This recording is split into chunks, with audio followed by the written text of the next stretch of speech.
Hello and welcome to the ID Talk podcast. My name is Peter Counter and I'm the editor-in-chief of FindBiometrics, where all of June we are celebrating the Future of Finance special event, a 4-week featured focus on the financial identity space, presented in association with Money 2020 Europe. That's why on this episode I am pleased to welcome back Javier Mira, CEO of FacePhi, in conversation with my co-host Susan Stover. Their conversation begins with talk of biometric finance in Latin America, a region in which FacePhi is extremely active. The interview turns to the topic of digital trust in finance and the role of multimodal biometrics and digital onboarding in preventing fraud. Finally, Mira concludes with an assessment of how the COVID-19 pandemic has affected biometrics markets and speculates on what the future will hold. It's a relevant conversation that will provide extra value to the upcoming FindBiometrics webinar, Building Unbreakable Trust Chains with Strong Authentication and ID Verification. So without further ado, I present Javier Mira, CEO of FacePhi, in conversation with FindBiometrics Vice President of Digital Content, Susan Stover, right here on the ID Talk podcast. So I want to start today's conversation on the topic of a region FacePhi has long been a pioneer, the Latin American financial services space. Last month, FacePhi announced a partnership with Nubuy, an Argentinian payment startup that lets users pay without a physical credit card. What does this partnership demonstrate about financial trends in the region? Well, I think that it demonstrates something that we've been just foreseeing in the last years, that biometrics in financial sector will be really active sooner than later. And in this case, it's just the response to that. I mean, users are more and more demanding this type of solutions, biometrics authentications. They try to avoid the use of physical tokens or even physical cards, plastic cards, in order to do their own payments. So all these solutions are giving the opportunity to change the interaction between financial sector and user, and by the experimenting new ways of doing the interaction with the cell phone or with the web. I think they are coming really strong. People are really willing to start using that, and more different startups like Nubuy or many others are just acquiring this type of technologies and making the basement of the new apps, of the new services. The basement normally now is part of one of the key points in order to have success is the use of different biometrics. So I think the trends are clear, and I think they are here to stay. Your company also recently announced a partnership with Argentina's Banco de Corrientes. How many banks is FacePhi currently partnered with, and what can FaceBiometrics bring to online and mobile banking? Well, if I'm not wrong, FacePhi is currently being used by around a little bit more than 50 banks now in different solutions. Many of them are based on mobile applications for digital onboarding or authentication using facial recognition. Some others are using mobile, but also web banking. And in some cases, also they're using facial recognition in order to, for example, make authentication on ATMs machine in Spain, like CaixaBank. What FaceBiometrics can bring to mobile banking? I mean, it's similar to the previous question. I think that we need to change the way we were interacting with our banks a few years ago by using passwords and PIN codes and physical tokens or cards in order to make different transactions. More and more, the volume of transactions are growing a lot from our hands in order to make payments, to open accounts, etc. And there is something really important for the bank, that it's putting some security lay in this transaction, and it comes to biometrics. So I think biometrics are providing not only security level to the transaction, but the best user experience you can have in order to improve the interaction. So I think that the combination to keep the balance between user experience and security, I think, is the key factor for that. And FacePhi is, as I said, a biometric pioneer in the Latin American region. From your perspective, how have the identity and financial needs of Latin America evolved since you first began working with partners there? I think when we started visiting some accounts, some potential clients, I mean, long time ago, I would say between 2012, 2013, this market and probably many other markets in the same way, they were seeing identity management related to biometric like something that was cool in order that was an innovative technology, quite impressive in order to present to the end users.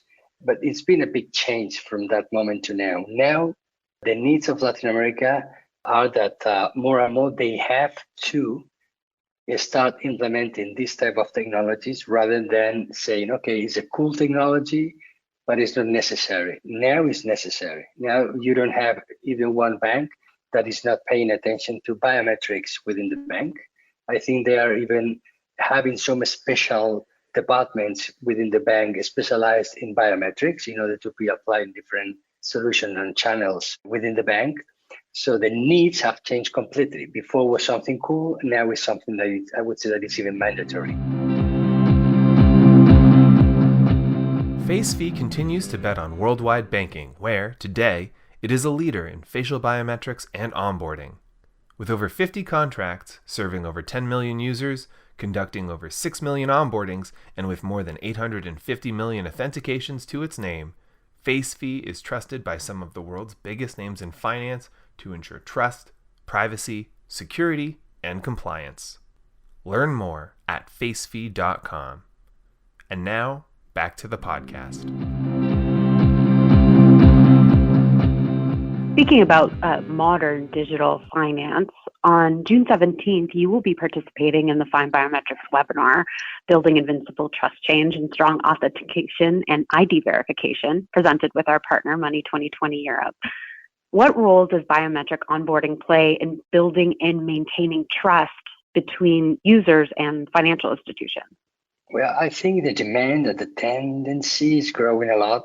We notice every single day that banks in Europe, in Asia, in Latin America, in the US, many of them are asking about the process of making the digital onboarding.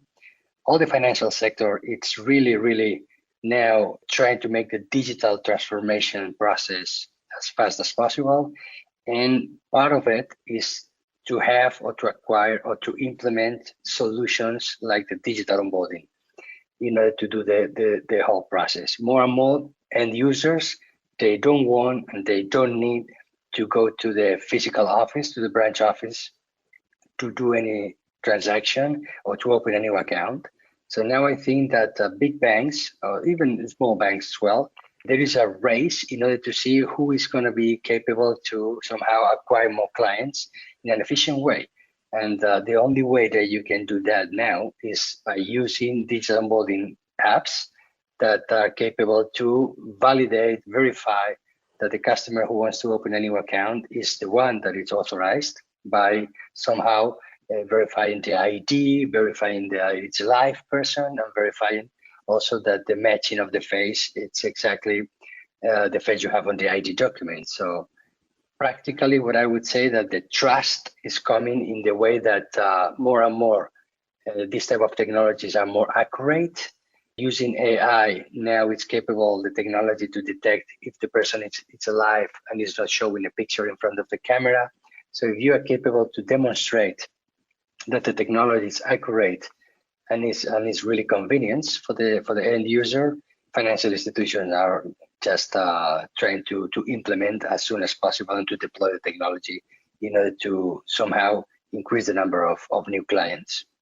And what are the biggest threats to that trust in the modern digital finance landscape, and how can biometrics address them? Well, I think that the threats are the same as we have before. I mean, in one side, you have companies like FacePhi and many others trying to do our best in order to improve the user experience and the security. On the other hand, you have people trying to hack the systems, to commit fraud. Identity fraud is growing a lot. Now, more than ever, we are having many interactions, not only with banks, with e-commerce companies that we buy every single day things through internet. So we are receiving every single day attacks from hackers in order to commit this fraud. So more and more we need to use new technologies, like I was mentioning before, like AI and different systems, in order to try to somehow avoid this identity fraud. So if I have to talk about threats, I would say that the biggest threat we have, all of us, all together, is somehow to be one step before the rest of the fraudsters that they are trying to have this system. And we have to do it all together, because obviously it's not something that belongs to one specific partner or supplier. It's in the complete chain. It's in communications, in the financial entity, it's on the biometric provider, etc. So I would say that this is a big threat and we have to pay attention. And a significant amount of attention is given to facial recognition in today's financial ID conversations. What is the role of multimodal biometrics in this space? I think that it's true that it's some special attention to facial recognition today, and especially in the financial sector. But it's true that at the same time, in financial institutions, you have different scenarios where biometrics can be applied. So I really defend the multimodal biometrics in many spaces, because it depends. Probably facial recognition is very interesting in some specific scenarios or solutions. For example, digital onboarding, in order to verify from a biometric point of view, the only thing you can use is face, because it's the image they have in the ID. But then you have other technologies like voice, for example, that can be used in a call center in order to help people to make authentication without asking them a lot of questions and so on. So I always, when I share a panel with some other specialists in the field, I have confidence that probably the future will come with a multimodal biometric solutions rather than one specific biometrics for one specific problem. So I think that the role of multimodal biometrics in financial institutions is going to be really strong, even though at the beginning it's true that they are somehow paying much more attention to facial recognition than others, but it will come. FacePhi's star product, Self-ID, is a safe digital onboarding solution with the best real-time OCR in the market, passive facial liveness detection, document validation, and blacklists. With over 50 contracts, 10 million users, 6 million onboardings, and 850 million authentications to its name, FacePhi is trusted by some of the world's biggest names in finance to ensure trust, privacy, security, and compliance. Self-ID is key to the future of worldwide banking. Learn more at FacePhi.com. And now, back to the podcast.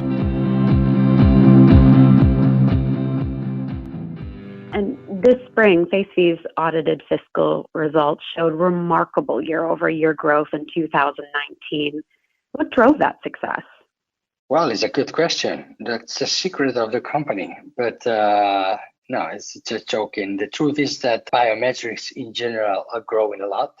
So I think that as long as you have a company focused on what you know how to do it, and try to get access to different sectors that probably you are not strong enough to go there. It's just a question of trying to make the business development together with the integration or implementation of the technology to the financial institutions. And at the end, if you are capable to have happy clients, it's just replicate the success. And I think in our case, we've been working very hard in the last 5 years, and more and more we have big customers and small customers, all of them very happy about our solution, very happy about our support in order to try to solve the problems they may have for making the deployment of the technology.